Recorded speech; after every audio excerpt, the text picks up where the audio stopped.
षितं येन तस्मै श्री गुरुवे नमः।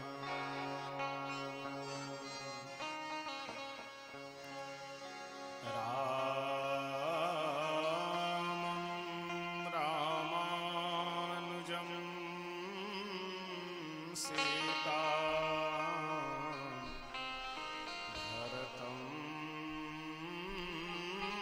भरता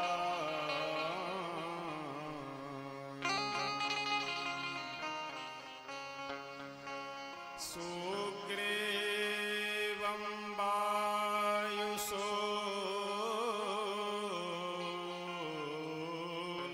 च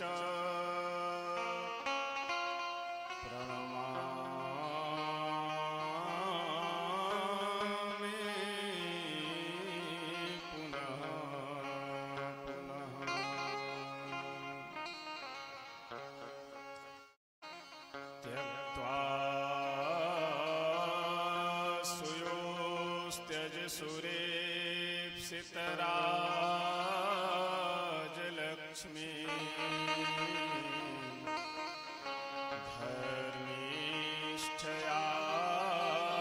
धर्मीष्ठयार्यवचसा यद्गादर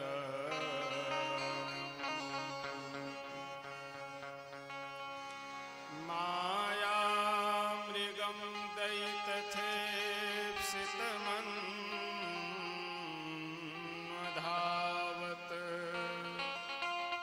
वन्दे महापुरुष ते चरणारविन्दम्।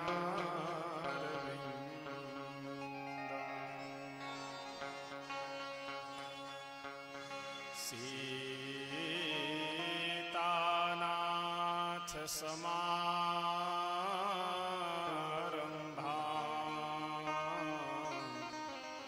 श्रीरामानन्दार्यमध्यमा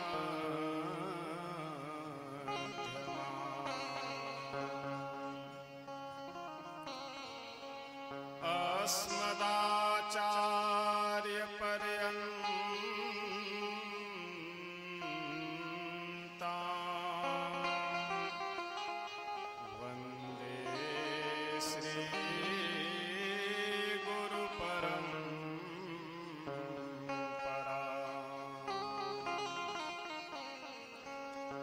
वन्दे श्री गुरुपरम्परा।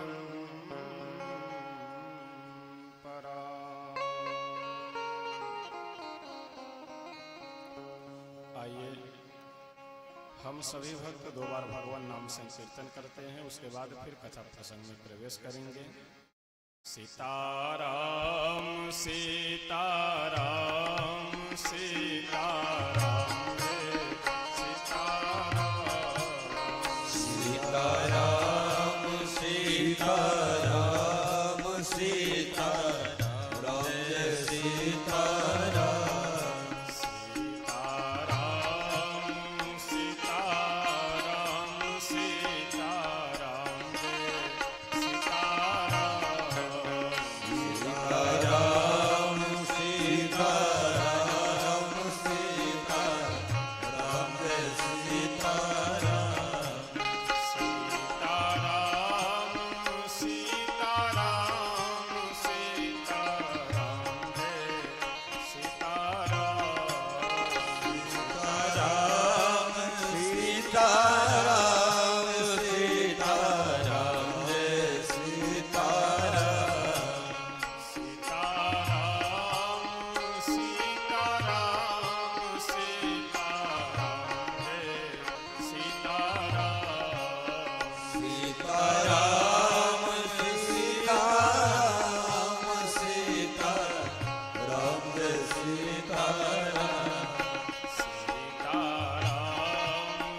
श्री सीताराम नाम भगवान की जय हो। श्री अयोध्या धाम की जय हो। श्री सरयू मैया की जय हो। श्री मिथिला धाम की जय हो। श्री कमला विमला की जय हो। श्री हनुमान जी महाराज की जय हो। श्री शंकर भगवान की जय हो। श्री विष्णु महायज्ञ की जय हो। श्री खाकी बाबा की जय हो। श्री सद्गुरुदेव भगवान की जय हो। जय जय सीता सीताराम।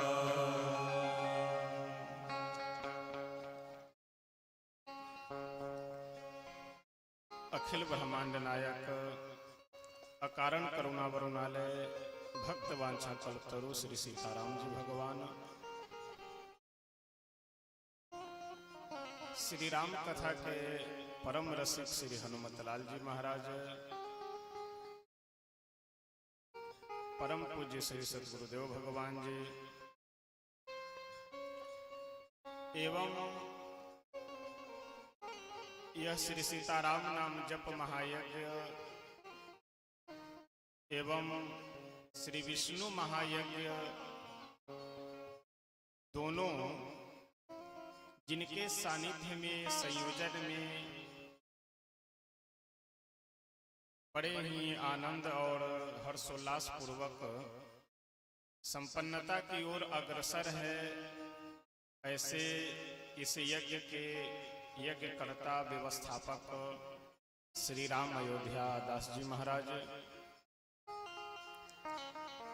अवध धाम से पधारे हुए महात्यागी संत श्री सीताराम दास जी महाराज राम राम बाबा एवं जिनके कुशल नेतृत्व में प्रतिदिन हवन देव पूजन आदि का कार्य हो रहा है, ऐसे हमारे सभी वैदिक आचार्यगण विद्वानगण मंच पर विराजमान सभी संत वृंद कलाकार बंधु एवं समुपस्थित आप सभी सुधी श्रोतागण, हम सब परम सौभाग्यशाली हैं। आज सप्तम दिवस की कथा श्रवण करने के लिए यहाँ पर उपस्थित हुए हैं। आगे बढ़ जाइए आप लोग, क्योंकि बाद में जो आगे उनको बैठने में आसानी हो, पीछे से आकर के अगर आगे बैठते हैं तो थोड़ा अच्छा नहीं होता है, इसलिए आप लोग प्रयास कीजिए कि आगे से बैठने का।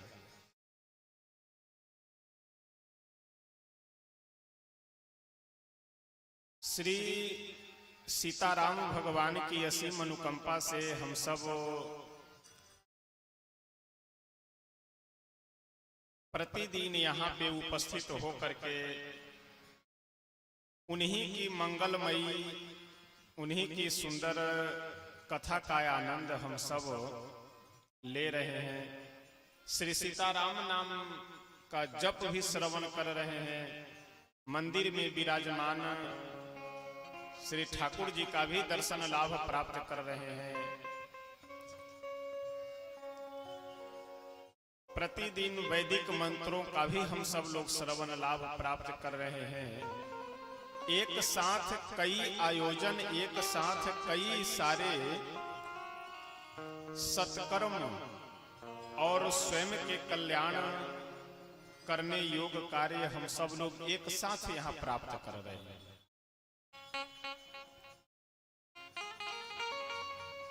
कल के प्रसंग में हम सब श्रवण कर रहे थे कि प्रताप भानु किस प्रकार से कपट मुनि के बहकावे में फंस जाते हैं। इसके पीछे सबसे बड़ा कारण यह है कि प्रताप भानु का झूठ बोलना। प्रताप भानु यदि झूठ नहीं बोले होते, यदि वह यह नहीं कहे होते कि हम प्रताप भानु के मंत्री हैं, यदि वह स्वयं अपना परिचय बता देते कि हम प्रताप भानु हैं, तो कपट मुनि को कपट करने का मौका नहीं मिलता। लेकिन जैसे ही एक झूठ प्रताप भानु बोले कि तुरंत कपट मुनि को मौका मिल गया और वो अनेक प्रकार के झूठों का फिर पुलंदा बांधने लगा। धीरे धीरे गोस्वामी तुलसी बाबा इस प्रसंग में एक बहुत सुंदर बात कहते हैं कि तुलसी जैसी भवितव्यता तैसी मिलई सहाई, आप पुनि आवई ताही पही ताही तहा ले जाए। जैसी भवितव्यता है, जैसी होनी है, वह निश्चित होकर के रहेगा।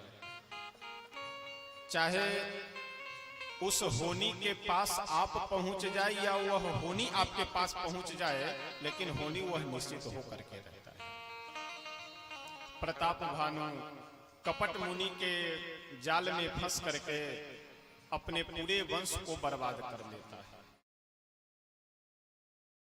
जितने भी उसके परिवार के सदस्य थे, जितने भी सगे संबंधी थे, वे सब के सब राक्षस हो गए।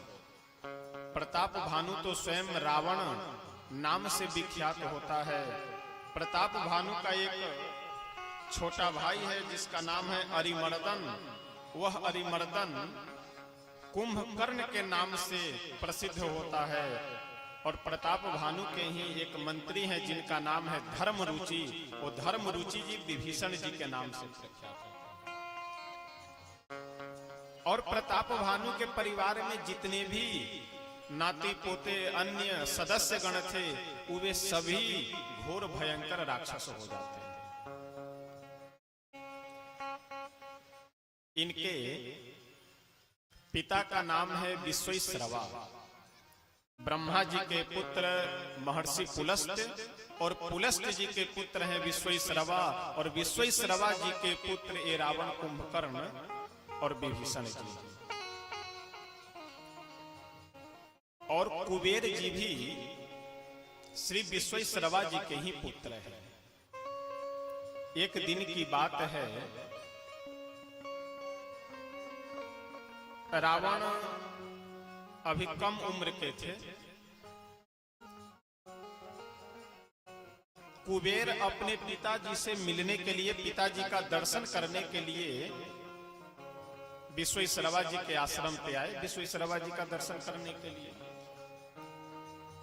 अपने पुष्पक विमान से उतरे और उतर करके गए, पिता को प्रणाम किए और प्रणाम कर करके पुनः अपने पुष्पक विमान में कुबेर जी बैठे और अपने लोगों को प्रस्थान कर गए, चले गए।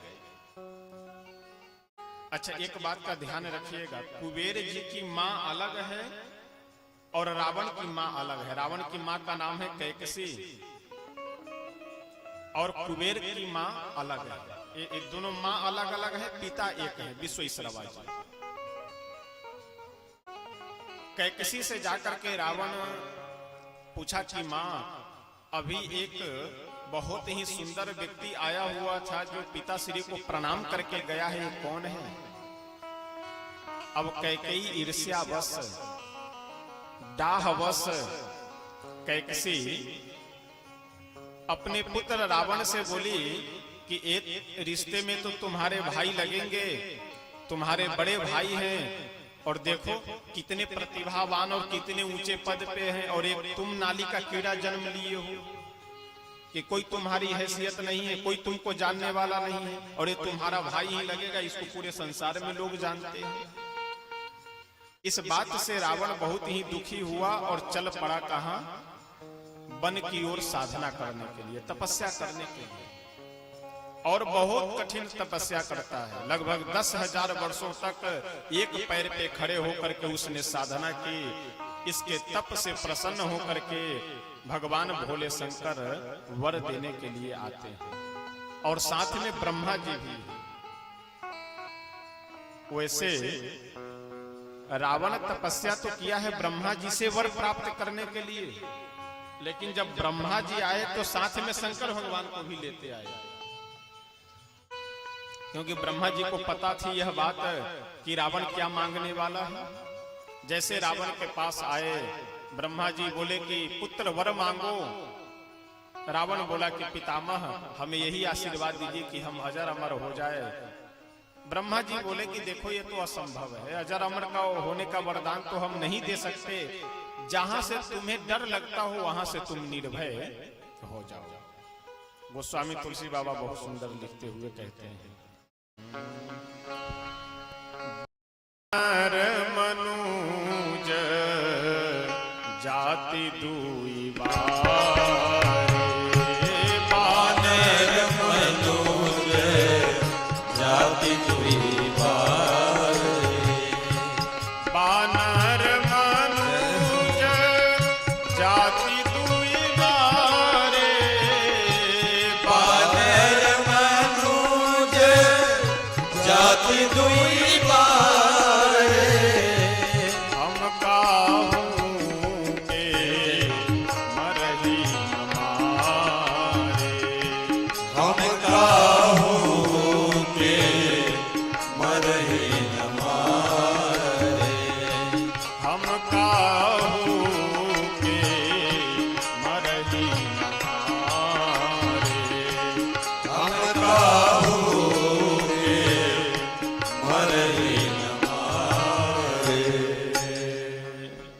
रावण बोला कि अगर अजर अमर होने का वर नहीं दे सकते तो हमें यही वर दे दीजिए कि हम काहू के मर ही न मारे, हम किसी के भी द्वारा न मरे। ब्रह्मा जी बोले कि रावण नाक चाहे सीधा पकड़ो या घुमा कर बात तो बराबर है, या तो हम तुम्हें यह वर दे दे कि तुम अजर अमर हो जाओ, या हम ये वर दे दे कि तुम्हारी किसी की हाथों मृत्यु न हो। दोनों बात बराबर है, ये संभव नहीं है। इसलिए तुम्हें जहां से डर लगता हो वहां से निर्भय हो जाओ, यह मैं वर दे सकता हूं। रावण बहुत सोच विचार करने के बाद बोला, तो बानर मनुज जाति दुई बारे, बानर और मनुष्य इन दो को छोड़ करके हम किसी के भी हाथों न मरे। और देखिए रावण अपने मन में विचार किया कि मनुष्य हमारा क्या बिगाड़ लेगा और बानर मेरा क्या बिगाड़ सकता है, इसे तो बस पकड़ करके चुटकी में मसल करके समाप्त कर देंगे। लेकिन एक बात का ध्यान रखिएगा, मनुष्य अपने जीवन में जिन वस्तु कोई हैसियत नहीं समझता है, जिन वस्तुओं को एकदम तुच्छ समझता है, समय आने पर वही छोटी वस्तु, वही तुच्छ वस्तु उसके लिए काल बन जाता है। एक मैं उदाहरण आप लोगों को बताऊं, रामचरितमानस का ही अभी आगे प्रसंग आएगा। अयोध्या कांड में अयोध्या जी का जो राज्य है वो चक्रवर्ती सम्राट का राज्य है। श्री दशरथ जी महाराज चक्रवर्ती सम्राट राजा हैं। तो अयोध्या जी के राजमहल में, अयोध्या जी के नगर में अगर आप विचार पूर्वक देखिए तो मंथरा की क्या औकात है। एक छोटी सी दासी है, इसके जैसे जैसे कई हजार की संख्या में अयोध्या जी में दासियां हैं। मंथरा की क्या हैसियत है, क्या औकात है, लेकिन एक मंथरा पूरे अयोध्या जी को तहस नहस कर देती है, उछल पुछल कर देती है और अंत तक कोई उसका कुछ बिगाड़ नहीं पाता। इस प्रसंग से हम लोगों को एक सीख लेनी चाहिए, हम लोगों को एक विचार अच्छे से अपने मन में बैठा लेना चाहिए कि जीवन में कभी भी किसी छोटी वस्तु को छोटी वस्तु समझने का भूल नहीं करना चाहिए। रावण को लगा कि ये मनुष्य और बानर हमारा क्या बिगाड़ लेंगे, इनको तो एक बार फूंक मारेंगे तो हजारों की संख्या में उड़ जाएंगे ये सब। और यही सोच, यही विचार रावण के गले का फांस एक दिन बन जाता है। ब्रह्मा जी बोले तथास्तु, कोई बात नहीं, बानर और मनुष्य के अलावे तुम्हारी मृत्यु किसी के भी हाथों नहीं हो सकती है। जैसे यह वर मिला रावण प्रसन्न हो गया। और देखिए रावण केवल साधारण तप नहीं किए हुआ है कि एक पैर से खड़े होकर के ही तपस्या किए हुए हो। 9 बार इसने अपने गले को काट करके और मस्तक भगवान भोले शंकर के चरणों में इसने समर्पित किया है। इसलिए विश्व में सबसे बड़े योद्धा, सबसे बड़े वीर होने का सौभाग्य तो इसे प्राप्त होना ही चाहिए। रावण को वर देने के बाद ब्रह्मा जी कुंभकर्ण के पास पहुंचे। अच्छा, कुंभकर्ण तो मांगना चाह रहा था कि 6 महीना जगे और 1 दिन सोए। गोस्वामी तुलसीदास स्वयं कहते हैं कि विश्व बेगी सब चौपट होई। यदि ये प्रतिदिन कुंभकर्ण भोजन आरंभ कर दे, अगर पूरा ये नाश्ता ही केवल करे, ये राजभोग न करे, केवल बाल भोग से भी अगर इसका काम चल जाए, तभी 6 महीने में पूरा एक देश समाप्त हो जाएगा। तो सरस्वती जी को भेज करके जिह्वा पे सरस्वती जी को बैठा करके जो वह बोलना चाह रहा था वह न बोलवा करके कुछ और बोलवा दिया। अब कुंभकर्ण चाह तो रहा था यह मांगने के लिए कि 6 महीने हम जगे और 1 दिन सोए, लेकिन सरस्वती जी के प्रेरणा से वह वर यह मांग लिया कि 6 महीने हम सोए 1 दिन जगे। ब्रह्मा जी बोले तथास्तु। अब जैसे ही से ध्यान आया कि हम तो क्या मांग लिए, लेकिन दोबारा तो फिर कुछ मांग नहीं सकते। विभीषण जी के पास गए। गोस्वामी तुलसी बाबा बहुत सुंदर लिखते हुए कहते हैं, गयऊ विभीषण पास पुनि कहेऊ पुत्र वर मांगो, तेहि मांगेऊ भगवंत पद चरण अमल अनुराग। तेहि मांगेऊ भगवंत पद चरण अमल अनुराग। विभीषण जी के पास जब ब्रह्मा जी गए तो कहते हैं कि हे पुत्र वर मांगो। यहां ध्यान देने योग्य बात यह है, रावण के पास भी जब गए वर देने के लिए तो पुत्र शब्द का प्रयोग नहीं करते हैं।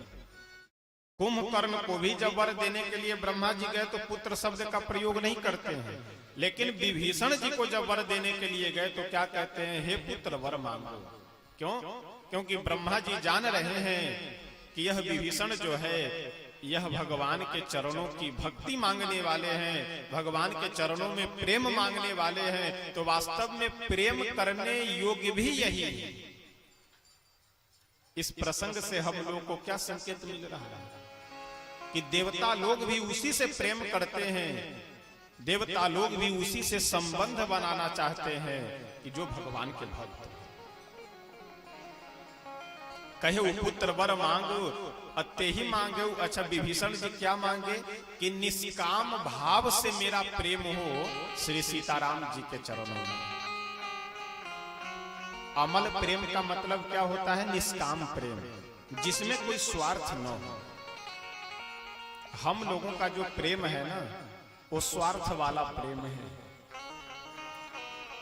यदि 1 लोटा जल लेकर के शंकर भगवान के मंदिर की ओर चले चढ़ाने के लिए तो कम से कम 10-20 वरदान अपने मन में सोच लेते हैं कि यह भी मांग लेंगे, यह भी मांग लेंगे, यह भी मांग लेंगे। चढ़ाना क्या है? तो 1 लोटा जल। बहुत उससे भाव जगा तो 2-4 अक्षत डाल दिए, उससे भी और श्रद्धा जागृत हुई तो 1 सिक्का डाल दिए, उससे भी श्रद्धा जागृत हुई तो 1 आध बेलपत्र वगैरह डालकर गए चढ़ा दिए। और मांग क्या रहे हैं? तो हमें नौकरी मिल जाए, और वो भी कौन? तो कम से कम 50,000 महीने वाली सरकारी नौकरी।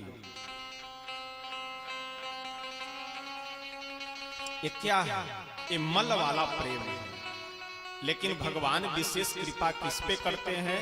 निर्मल प्रेम पे, अमल प्रेम पे, जिसमें कोई मल न हो, मांग न हो, स्वार्थ न हो।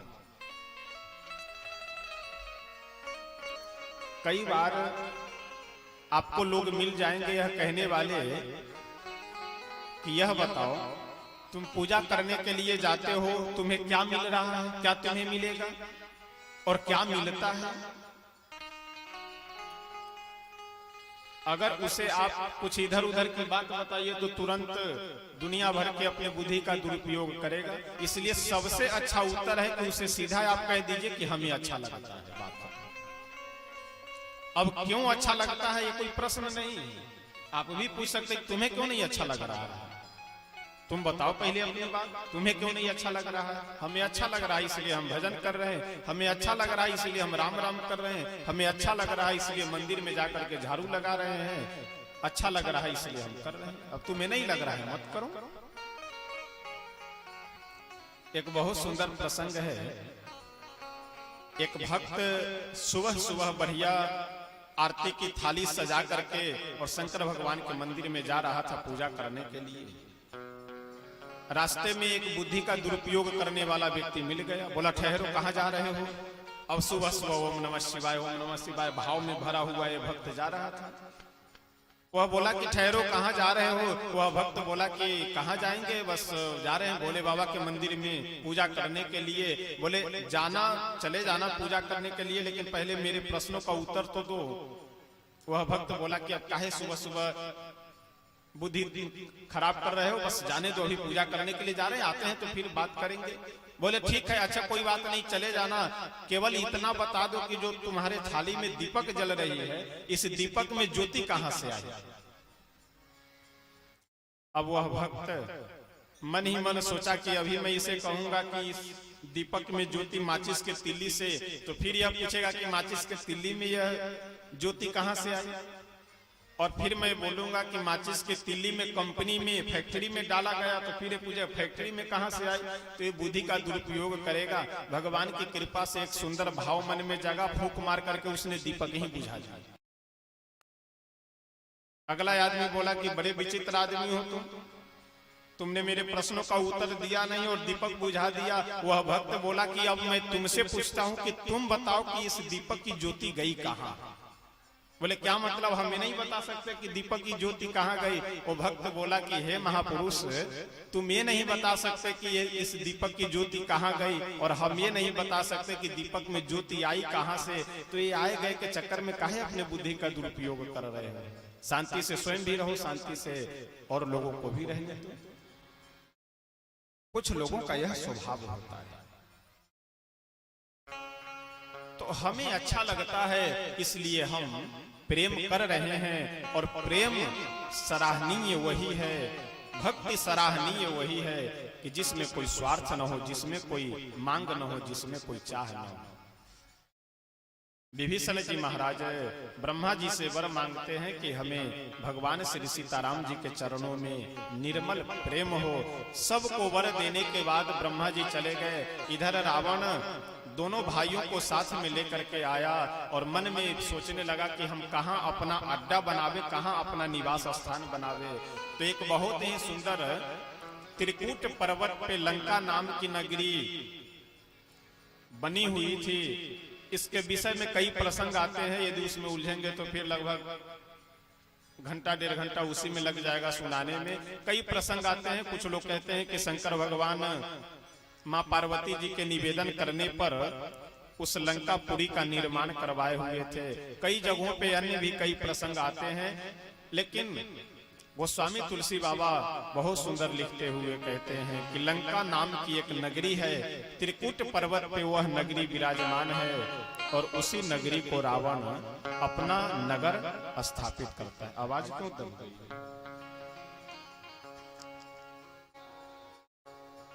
रावण अपने दोनों भाइयों को लेकर के गया लंका नगरी में, और वहां पे लगभग 1 करोड़ की संख्या में यक्ष लोग रहते थे।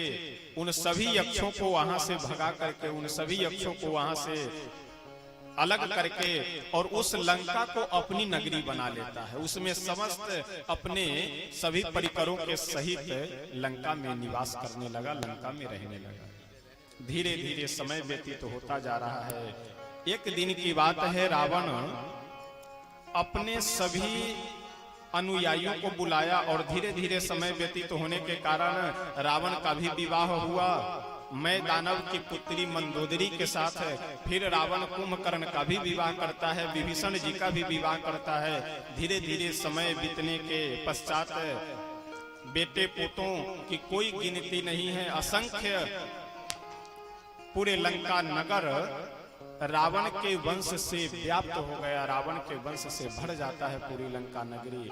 और रावण विश्व विजय प्राप्त करने के लिए एक दिन अपने सभी पुत्रों को और सभी राक्षसों को बुला करके बोला कि ऐसा है कि तुम सब लोग चारों दिशाओं में जाओ और जहां कहीं भी यज्ञ हो रहा हो, जहां कहीं भी कुछ यदि सत्कर्म हो रहा हो, उन सब को तुम लोग तहस नहस कर दो, तभी हम लोगों की शक्ति बढ़ सकती है। यह कह करके रावण सभी को भेजा और स्वयं भी गदा लेकर के चल पड़ता है। बस एक दोहा में वो स्वामी तुलसी बाबा वर्णन करते हुए कहते हैं, भुजबल विश्व बस्य करे, राक्षसी को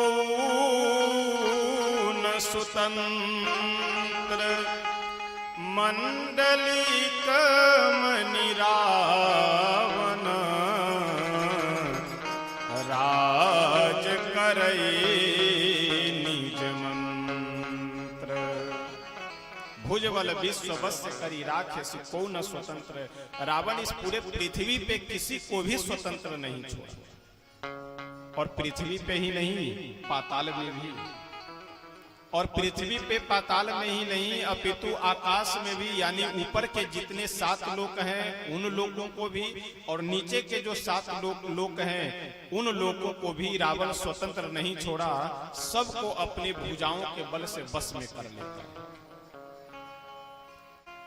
देवताओं की तो और दुर्दशा है, कब रावण आक्रमण कर दे और कब भाग करके इन लोगों को पर्वतों के गुफाओं में छिपना पड़े। वो स्वामी तुलसी बाबा कहते हैं कि देवन तके मेरु गिरी खोहा। यदि देवताओं को बचने का कहीं एक जगह है, स्थान है, तो वह पर्वतों का गुफा है।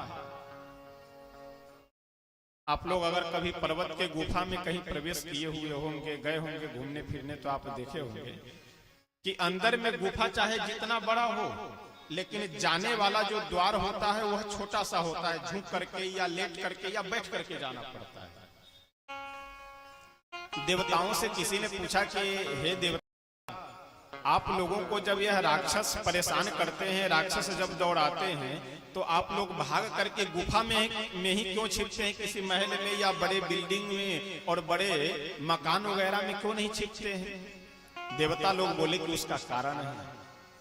कारण यह है कि हम किसी भी मकान में छिपेंगे, किसी भी जगह पे छिपेंगे, तो ये सब वहां पहुंच जाएंगे। वह प्रश्न करने वाला व्यक्ति बोला कि आप भी कमाल की बात करते हैं, जब वो मकान में जा सकता है तो क्या गुफा में नहीं आ सकते वो लोग? देवता लोग बोले कि वो गुफा में राक्षस नहीं आ सकता। क्यों नहीं आ सकता? क्योंकि गुफा में झुक करके प्रवेश करना पड़ता है, और ये राक्षस लोग अपना सर कटा सकते हैं लेकिन सर नहीं झुका सकते। वो चाहे भले ही जितना बड़ा नुकसान हो इन लोगों का, लेकिन ये सर झुका करके गुफा के अंदर प्रवेश नहीं कर सकते। जब समुद्र मंथन हो रहा था उस समय वासुकी नाग को रस्सी बनाया गया मथने के लिए। तो वासुकी नाग के मुख से जहरीला वायु सदैव निकला करती है, जहरीली वायु। यदि उस हवा का असर किसी के ऊपर थोड़ा सा भी लग जाए हवा, तो उसका चेहरा तुरंत काला हो जाएगा। इतना जहरीला हवा गैस निकला करता है वासुकी नाग के मुख से। देवता लोग विचार किए कि अगर मुख के तरफ हम लोग खड़े होंगे तब तो हम लोग का चेहरा काला हो जाएगा। और देखिए, राक्षसों का चेहरा कई ग्रंथों में पढ़ने को मिलता है, टीवी वगैरह में भी सीरियल आदि में देखने को मिलता है, जो कि ये लोग काले कलूटे हैं। तो प्रारंभ से ये लोग काले कलूटे नहीं हैं, ये समुद्र मंथन के बाद काले कलूटे राक्षस लोग हुए हैं। देवता लोग आपस में विचार किए कि भाई साहब देखो, कुछ भी हो जाए, यह योजना हम लोगों की राक्षसों को पता नहीं चलनी चाहिए, और हम लोगों को यह भी व्यवस्था कर लेना है कि मुख के तरफ से राक्षस लोग ही रहे। देवता लोग राक्षसों से जाकर के बोले कि ऐसा है कि हम लोग बड़े हैं तो इसलिए हम लोग मुख की तरफ से रहेंगे, और तुम लोग छोटे हो इसलिए तुम लोग पूंछ की तरफ से रहो। राक्षस बोला कि ऐसा है ये समुद्र मंथन हो या भार में जाए, लेकिन हम लोग रहेंगे तो मुख की तरफ से रहेंगे, नहीं तो नहीं रहेंगे हम। देवता लोग बोले कि अच्छा अब आप लोग जिद कर रहे हैं तो अब क्या कर सकते हैं, कोई बात नहीं, हम लोग पूंछ की तरफ से ही रह जाएंगे। एक बार की बात है,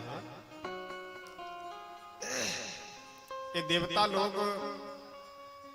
को देख करके राक्षस ब्रह्मा जी के पास गए और जाकर के बोले कि हे ब्रह्मा जी, हम लोग कुछ भी करते हैं तो वह काम हम लोगों का बनता नहीं है, बिगड़ जाता है, और ये देवता लोग कुछ भी करते हैं तो इनका सब काम बन जाता है। इसके पीछे कारण क्या है? इसका मतलब हमें लगता है कि शायद आप भेदभाव करते हैं, आप उनको आशीर्वाद ज्यादा देते होंगे, हम लोगों को कम देते हैं। ब्रह्मा जी बोले कि मैं किसी को कम ज्यादा आशीर्वाद नहीं देता। इस प्रश्न का उत्तर मैं तुम्हें बाद में दूंगा, दोबारा कभी मैं इस प्रश्न का उत्तर दूंगा, अभी नहीं दूंगा। कुछ महीने बाद ब्रह्मा जी अपने ब्रह्मलोक में एक भंडारे का आयोजन किए। क्या किए? भंडारे का आयोजन। और उस भंडारे में दाल चावल सब्जी वगैरह नहीं, पूरी भी नहीं, बढ़िया देसी घी के 250-250 ग्राम के लड्डू बनाए गए, बड़े बड़े लड्डू। और एक लाइन में देवताओं को बैठाया गया, दूसरे लाइन में राक्षसों को बैठा करके बढ़िया पंगत लग गया। सबके आगे पत्तल रखा गया, लड्डू भी परोस दिया गया, और एक एक बढ़िया गिलास में जल दिया गया सबको। यहां तक तो बात ठीक थी, लेकिन जब पत्तल परोस करके लड्डू आदि परोस दिया गया तो सभी देवताओं के भी हाथ में और सभी राक्षसों के भी हाथ में एक एक डंडा बांध दिया गया, यहां से यहां, कि किसी का हाथ मुड़ न पावे। डंडा बंध गया यहां से यहां तक। और ब्रह्मा जी का यह आदेश है कि डंडा खोलना नहीं है, डंडा हाथ में बंधे ही रहे और सबको खाना है। ये देवता लोग आपस में विचार किए कि भाई ऐसा है कि हम लोग आपस में सामंजस्य बैठा ले, हम लोग आपस में कंप्रोमाइज कर ले। क्या कंप्रोमाइज कर ले? तो हम तुम्हें खिला दे और तुम हमें खिला दो। यानी लड्डू उठा करके ये अपने बगल वाले को खिला दिए, बगल वाले इनको खिला दिए। देवता लोग बोले तो यही उपाय है, और इसके अलावा और तो कुछ हो ही नहीं सकता है। सब लोग बढ़िया लड्डू भी खाने लगे, पानी भी पी रहे हैं, ढकार भी लेने लगे। राक्षस लोग आपस में विचार किए कि ऐसा है, हम लोग भी कंप्रोमाइज कर लेते हैं, तुम हमें खिला दो। अब जैसे एक दूसरे को बोला कि तुम हमें खिला दो, बोला कि क्यों, तुम हम तुम्हारे नौकर हैं, अपने से खाओ, मैं नहीं खिलाने वाला। अच्छा, देवता लोग तो एक दूसरे को खिला करके बढ़िया आनंद ले रहे हैं, खा रहे हैं, जल भी पी रहे हैं। लेकिन राक्षसों के सामने समस्या है कि हाथ मुड़ नहीं सकता, एक दूसरे को खिला नहीं सकते, तो करे क्या? तो लड्डू उठाए और सोचे कि ऊपर फेंकते हैं। ऊपर जैसे फेंके और मुख खोल करके बैठ गए कि जैसे ऊपर से गिरेगा तो मुख में ही गिरेगा, तो पकड़ लेंगे तुरंत दांत से। अच्छा, आप विचार कीजिए कि अगर लड्डू बड़े बड़े हो 250-250 ग्राम के और मुख खोल करके आप बैठिए और ऊपर निशाने से फेंकिए कि मुख में ही आकर के गिरे, तो सबसे पहली बात है कि तो ये कोई आवश्यक नहीं है कि निशाना बिल्कुल सटीक बैठे। और निशाना यदि सटीक बैठ भी जाए, ऊपर से यदि सीधा मुख में ही गिरे, तो एक कोई आवश्यक तो है नहीं कि आप दांत से पकड़ लीजिए, पकड़े पकड़े तब तक नीचे आ जाए, और हो सकता है कि कहीं एक आध बत्तीसी भी बाहर आ जाए। अब ये राक्षस लोग ऊपर लड्डू फेंक रहे हैं, लेकिन किन्हीं का लड्डू नीचे जा रहा है। एक आध का लड्डू अगर फूट जा रहा है तो 2-4 उसमें से बूंदी का दाना मुख में जा रहा है, बाकी सारे लड्डू इधर उधर होने लगे। और देवता लोग बढ़िया से खा करके आनंदित हो गए। ब्रह्मा जी आए, बोले कि हे राक्षसों, हे मूर्खों, तुम लोगों का काम इसीलिए बिगड़ जाता है और देवताओं का काम इसीलिए बन जाता है क्योंकि इनमें कंप्रोमाइज करने की क्षमता है।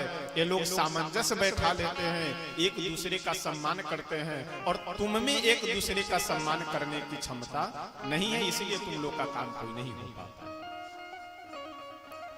तो यह बहुत बड़ी बात है कि हम एक दूसरे से सामंजस्य बैठा करके कंप्रोमाइज कर करके चले। देवता लोग गुफा में इसीलिए छिपते हैं क्योंकि ये राक्षस झुक नहीं सकते, बहुत देर तक वहीं खड़े रहते हैं और ललकार करके गरज करके आए बाएं साएं जो मन में आया बक करके वहां से वापस आ जाते हैं, लेकिन गुफा में नहीं जाते हैं। कोई आकर के अगर पूछता है कि ये भाई साहब तुम यहाँ से इतने ललकार रहे हो, दुत्कार रहे हो, तो गुफा के अंदर क्यों नहीं जाते? ये राक्षस बोलते हैं कि अब हम झुक सकते हैं, अब हम झुके, इतने बलवान और इतने प्रतापी होकर के हम झुके, ये हो नहीं सकता, हम तो झुक ही नहीं सकते। तो वही गरज तरज करके वहां से फिर वापस हो जाते हैं राक्षस। गोस्वामी तुलसी बाबा बहुत सुंदर वर्णन करते हुए कहते हैं कि चारों तरफ रावण का आतंक फैल गया, और विशेष कर करके इस भारतवर्ष में रावण दो अपना केंद्र स्थापित करता है, एक दक्षिण भारत में और एक उत्तर भारत में। दक्षिण भारत में दंडकारण्य जो पंचवटी के नाम से प्रसिद्ध है, तो पंचवटी में खरदूषण, त्रिशिरा, सुपनखा आदि की नियुक्ति करता है। वहां से धर्म को समाप्त करने के लिए और अधर्म का प्रचार प्रसार करने के लिए। और उत्तर भारत में बक्सर, यहाँ पे मारीच, सुबाहु, ताड़का आदि राक्षसों को नियुक्त करता है, किस लिए? राक्षस धर्म का प्रचार प्रसार करने के लिए। चारों तरफ धीरे धीरे राक्षसत्व बढ़ने लगा, धीरे धीरे असुरत्व बढ़ने लगा। लोग धर्म के मार्ग से च्युत होकर के, विलग होकर के मनमुखी धर्म का पालन करने लगे।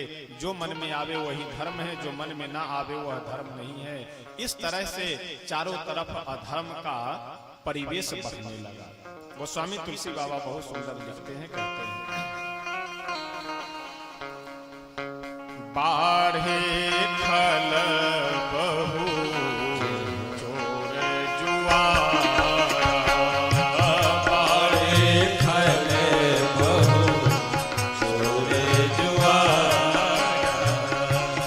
बाढ़े खल बहु चोर जुआर, बाढ़े खल बहु चोर जुआर, जेलम पट पर धन पर दारा, जेलम पट पर जिनके यह आचरण भवानी, जिनके यह आचरण भवानी, ते जाने हो निश्चर सब प्राणी, ते जाने हो निश्चर सब प्राणी, जब जब हो ही हानि, जब जब हो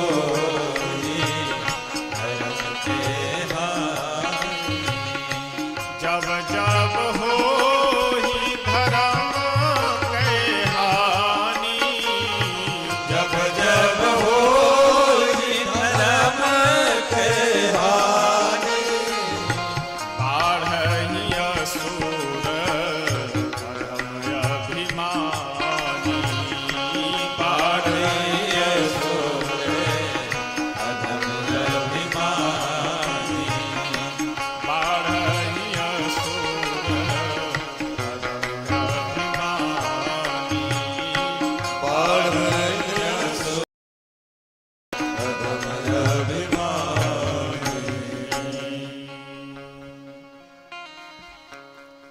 बाढ़े खल बहु चोर जुआरा, जे लंपट पर धन पर दारा, जिनके यह आचरण भवानी, ते जानहु निश्चर सम प्राणी। माँ नहीं मातु पिता नहीं देवा, साधु न सन करवावा से। शंकर भगवान यहाँ बहुत सुंदर कहते हैं कि माँ नहीं मातु पिता नहीं देवा, साधु न सन करवावहि सेवा, जिनके यह आचरण भवानी ते जानहु निशिचर सम प्राण। देखिए, हमें आपको लगता है कि जिसके शरीर खूब विकराल हो, भयंकर हो, वही राक्षस होते हैं।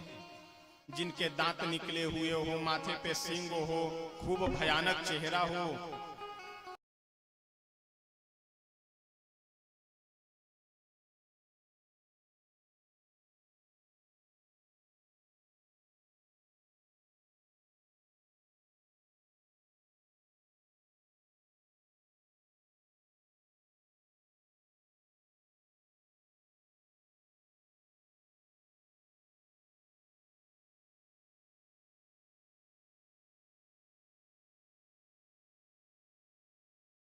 हुए भी यदि देवताओं की आराधना नहीं कर रहे हैं, भगवान को नहीं मान रहे हैं, माता पिता को नहीं मान रहे हैं, गुरुजनों को नहीं मान रहे, गुरुजन यानी श्रेष्ठ जन, अपने से श्रेष्ठ जनों को नहीं मान रहे हैं, वो सब मनुष्य होते हुए भी राक्षस हैं।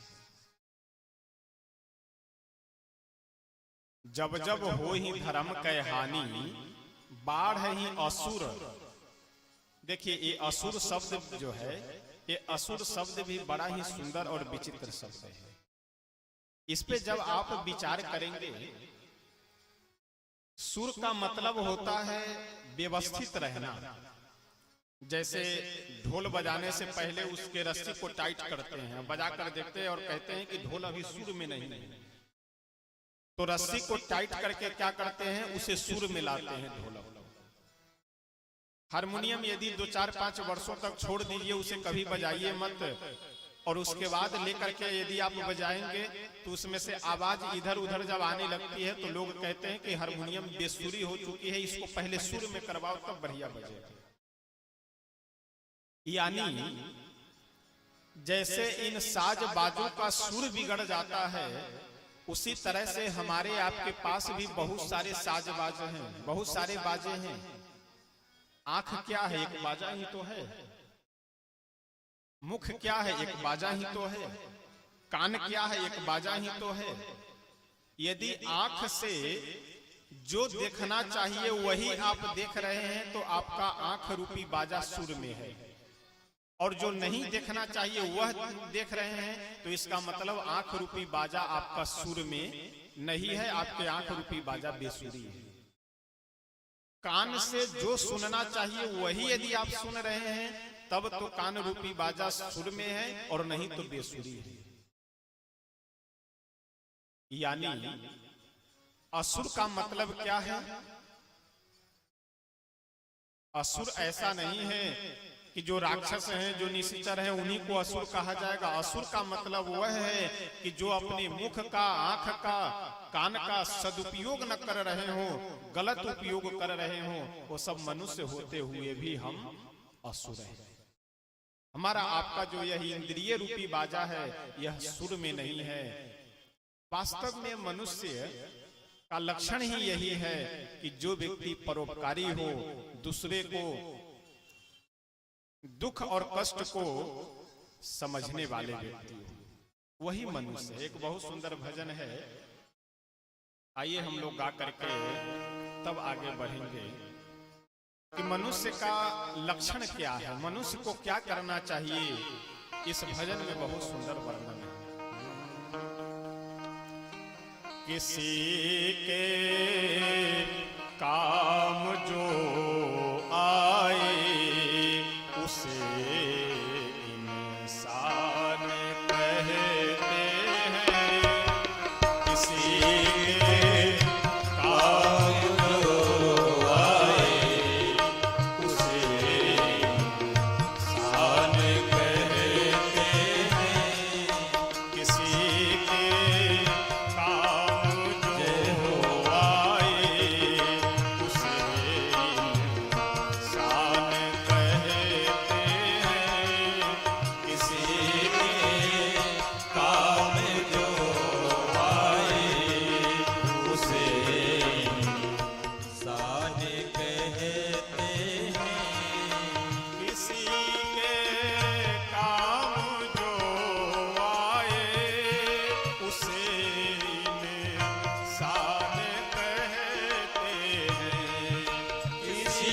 के काम जो आए उसे इंसान कहते हैं।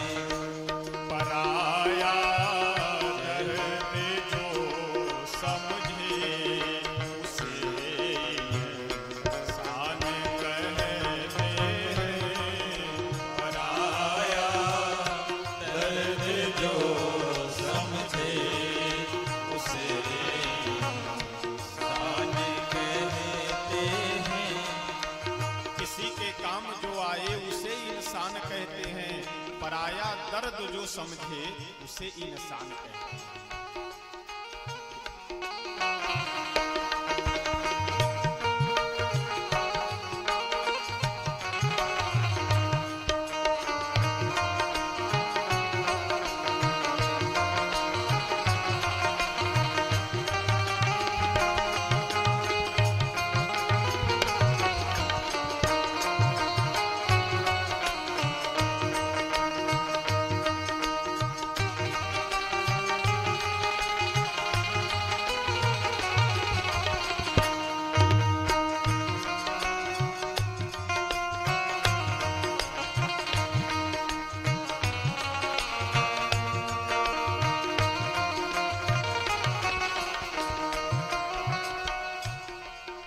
कभी धनवान है इतना, कभी इंसान निर्धन है।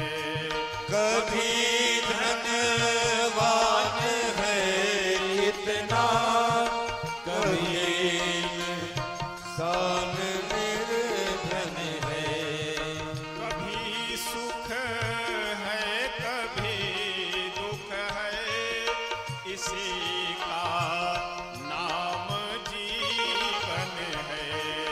कभी सुख है कभी दुख है, इसी का नाम जीवन है। जो मुश्किल में न घबराए उसे इंसान कहते हैं। जो मुश्किल से न घबराए उसे इंसान कहते हैं।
उसे इंसान कहते हैं। पराया दर्द जो समझे उसे इंसान कहते हैं। किसी के काम जो आए उसे इंसान कहते हैं। काम जो आए उसे इंसान कहते हैं।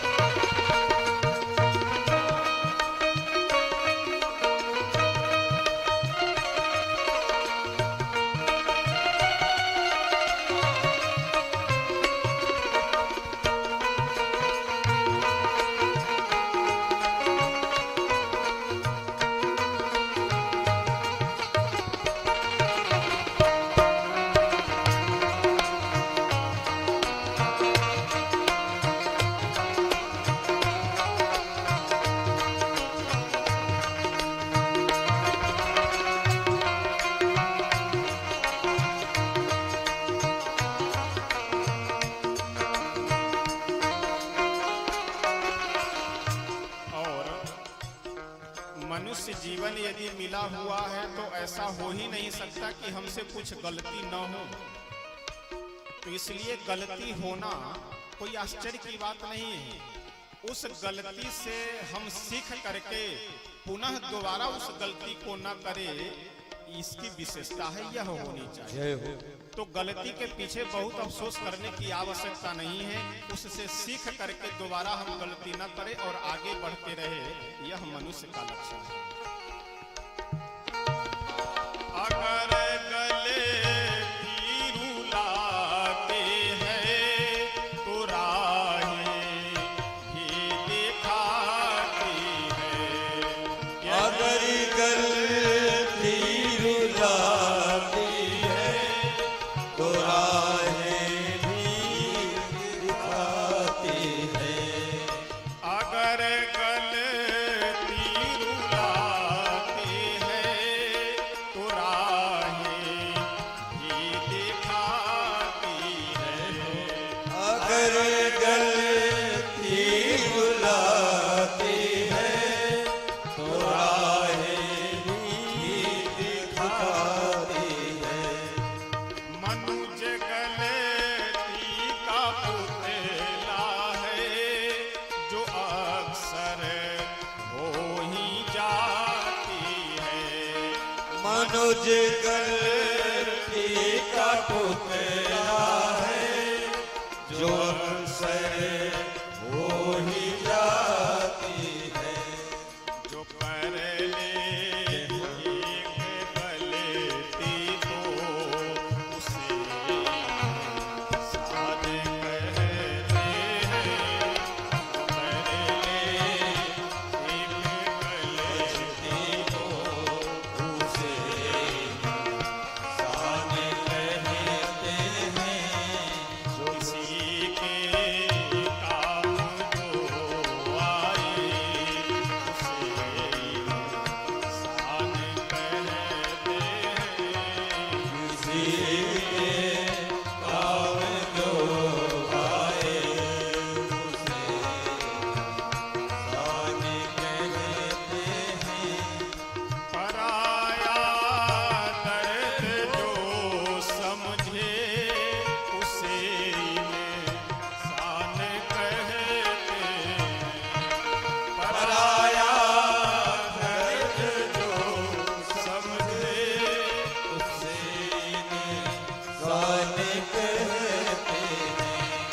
किसी के काम जो आए उसे इंसान कहते हैं। काम जो आए उसे इंसान कहते हैं। किसी के काम जो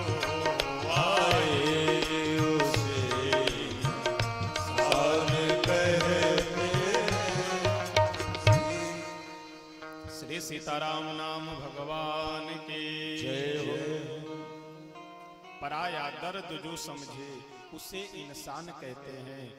मनुष्य का वास्तव में लक्षण ही यही है कि हम राक्षसत्व से असुरत्व से अलग रहें, तब तो मनुष्य हैं हम, और नहीं तो मनुष्य होते हुए भी हम राक्षस हो सकते हैं, असुर हो सकते हैं। यदि राक्षस वाला गुण हम में है, असुर वाला गुण हम में है, तो मनुष्य होते हुए भी हम राक्षस हैं, असुर हैं। ये सभी रावण के जितने भी राक्षस हैं, ये पूरे पृथ्वी पे अधर्म का प्रचार प्रसार, कहीं भी यज्ञ हो रहा हो उसको भी ध्वंस कर देना, कहीं पे भी अगर नाम संकीर्तन वगैरह हो रहा हो, कहीं देवालय हो, कहीं भंडारा वगैरह हो रहा हो, कहीं कथा हो रही हो, कहीं जहां कहीं भी अगर भगवान के संबंधित कोई भी कार्य हो रहा है, उन सभी जगहों पे जाकर के ये सभी राक्षस उत्पात मचा करके उसे नष्ट भ्रष्ट कर देते हैं, समाप्त कर देते हैं। चारों तरफ अधर्म का बोलबाला हो गए हुए। जब जब हो ही धर्म के हानि, बाढ़ई असुर अधम अभिमानी। जब जब इस पृथ्वी पे अधर्म का बोलबाला होता है और धर्म का ह्रास होता है, तो भगवान अवतार लेते हैं। और देखिए, इसी से मिलता जुलता प्रसंग आपको श्रीमद् भगवत गीता में मिलेगा। वहां भी भगवान कहते हैं कि यदा यदा ही धर्मस्य ग्लानिर्भवति भारत, अभ्युत्थानम धर्मस्य तदात्मानं सृजाम्यहम्। परित्राणाय साधूनां विनाशाय च दुष्कृतां, धर्मक संस्थापनार्थाय संभवामि युगे युगे। इन दोनों जगहों पे विचार करने योग्य बात यह है, एक शब्द है बीच में। यहाँ गोस्वामी बाबा कहते हैं कि जब जब हो ही धर्म का हानि, यहाँ हानि कह रहे हैं, और भगवत गीता में प्रभु ग्लानि कह रहे हैं। हानि और ग्लानि में अंतर क्या है? देखिए, जैसे किसी दुकान के आगे दुकानदार के पास कोई ग्राहक जाए और जा करके सामान को देखे, उसे पसंद भी आ जाए लेकिन पैसे के कारण न ले पाए, तो ये दुकानदार की क्या है? ये हानि। देखने वाले तो लोग आ रहे हैं लेकिन ले नहीं रहे हैं। लेकिन जब दुकानदार के पास कोई ग्राहक देखने के लिए भी ना आवे, तो एक ग्लानि है। क्या है ये? एक ग्लानि है। तो भगवत गीता में तो भगवान कहते हैं कि जब धर्म की बिल्कुल एकदम ग्लानि, यानी धर्म की कोई चर्चा भी ना कहीं सुनना चाहे, तब मैं अवतार लेता हूं। लेकिन गोस्वामी तुलसी बाबा कहते हैं कि नहीं नहीं, ऐसी बात नहीं कि धर्म की चर्चा कोई सुनने वाले, अगर नहीं सुनने वाले तो अगस्त्य जी तो उसी समय है, जनक जी महाराज जैसे ज्ञानी उसी समय है, अत्रि वशिष्ठ विश्वामित्र आदि ऋषि भी उसी समय है, लेकिन फिर भी भगवान अवतार लेते हैं। इसका मतलब भगवान धर्म की ग्लानि पे नहीं, धर्म की हानि पे अवतार लेते हैं।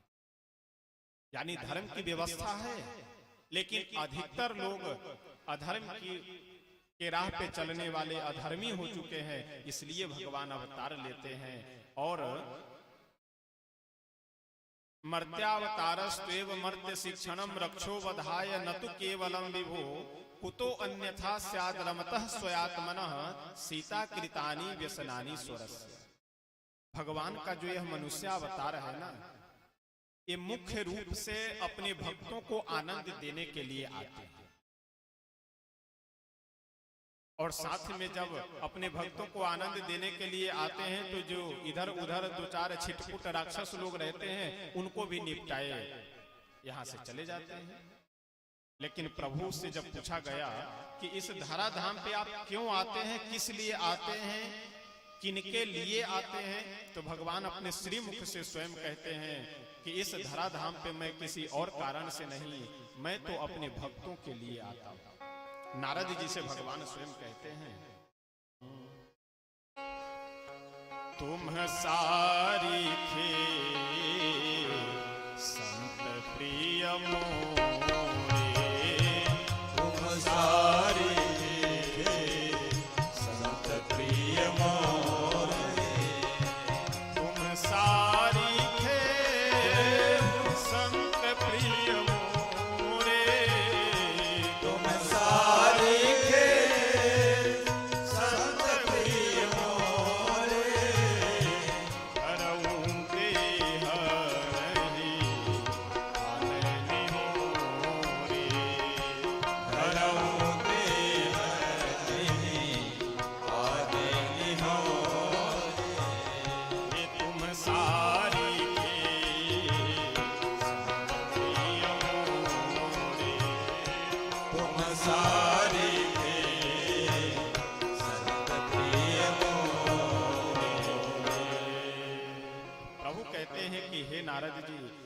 तो आप जैसे संतों को, भक्तों को आनंद देने के लिए, सुख देने के लिए इस धराधाम पे आता हूँ, बाकी और कोई उद्देश्य नहीं।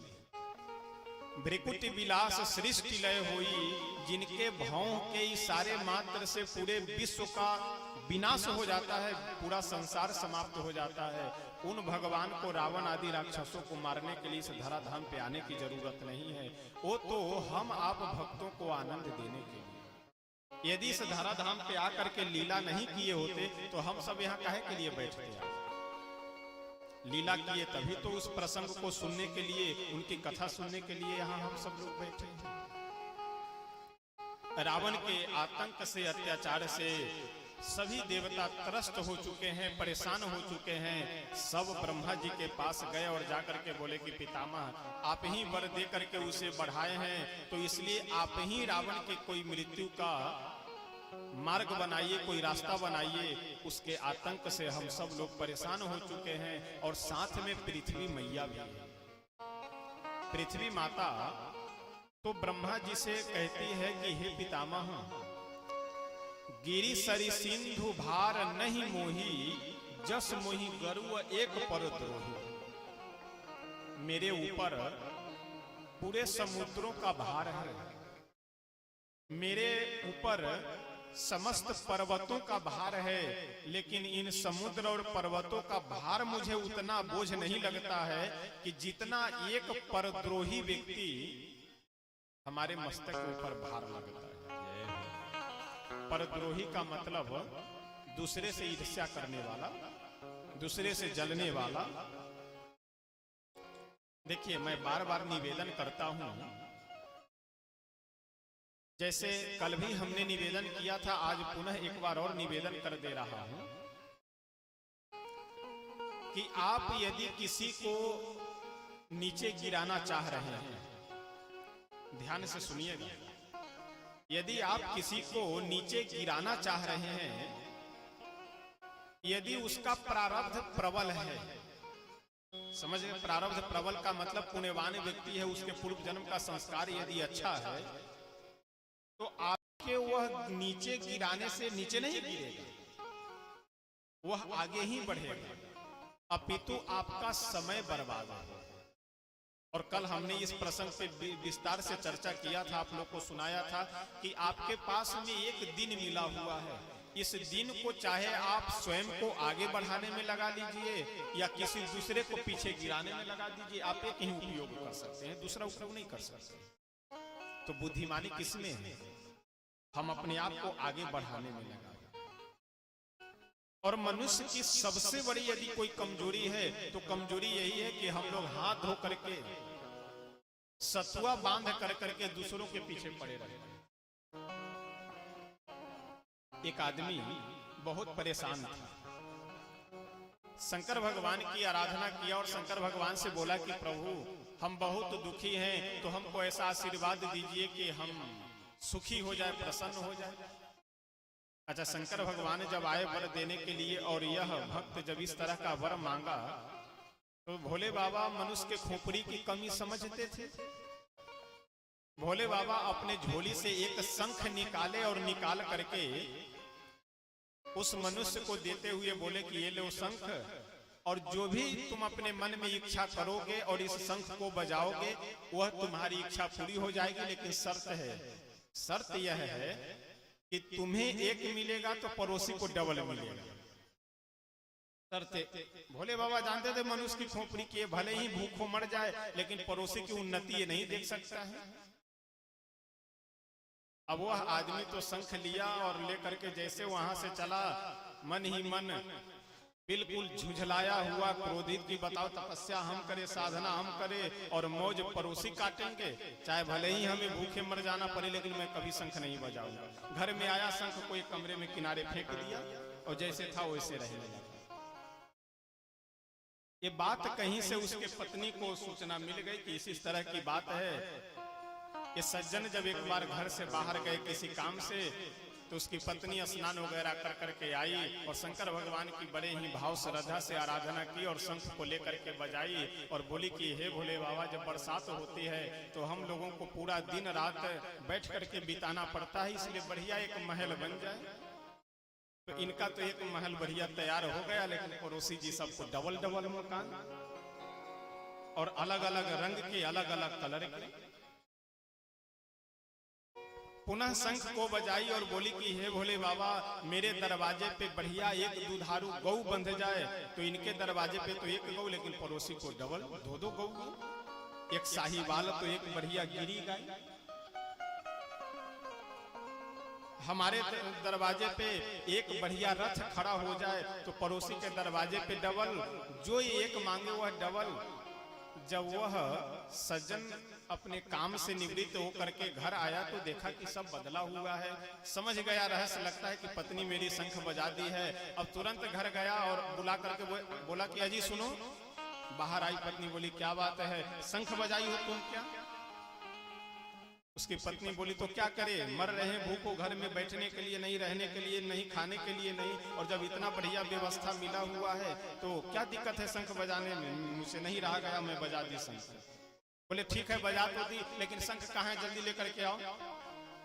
अब पत्नी को लगा कि शायद ये भी कुछ मांगेंगे, ये भी कुछ मांग करके बजाएंगे शंख। तुरंत दौड़ी गई, ला करके शंख दी और यह शंख हाथ में लिया और झुंझला करके क्रोधित होकर के बोला कि हे भोले बाबा, मैं मांगना तो नहीं चाह रहा था, लेकिन आज मेरी इच्छा हो गई है मांगने की, इसलिए जो जो मैं मांग रहा हूँ वह पूरा कीजिए।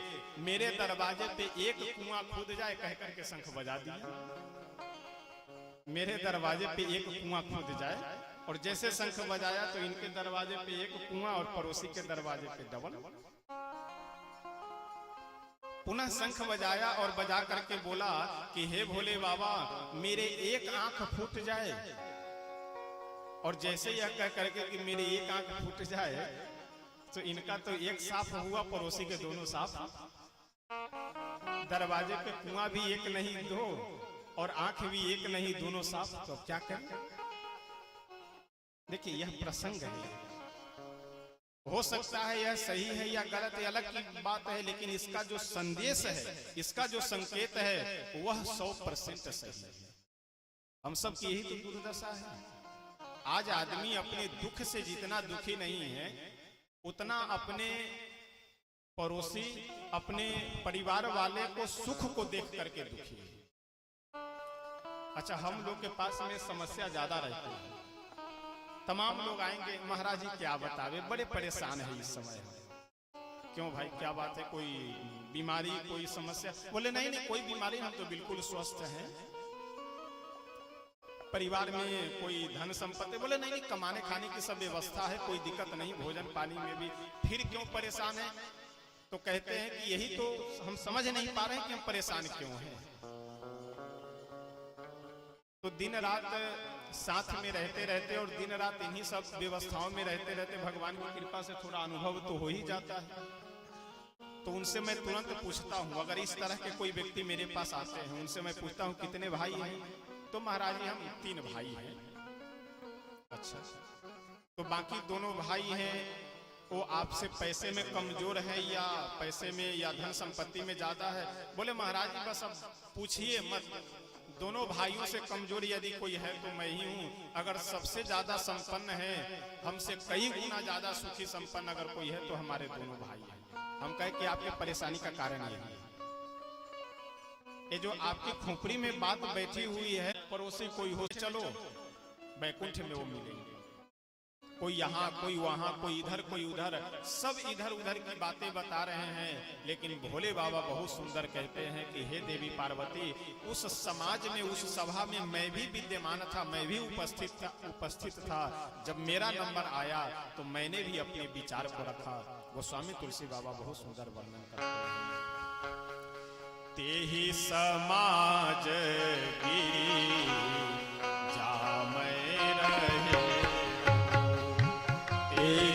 समाज गिरी जा मैं रहे,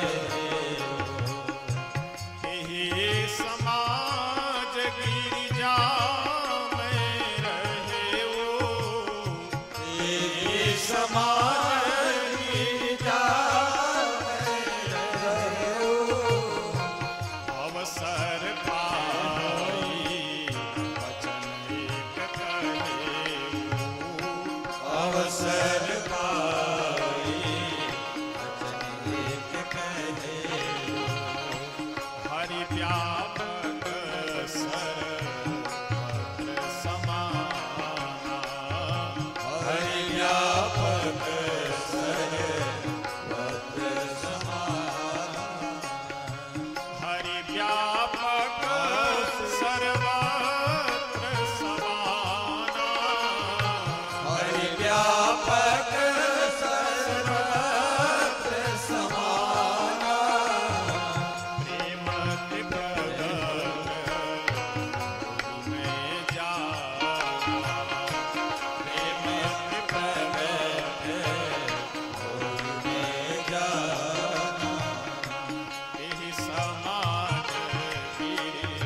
तेही समाज गिरिजा में रहे वो।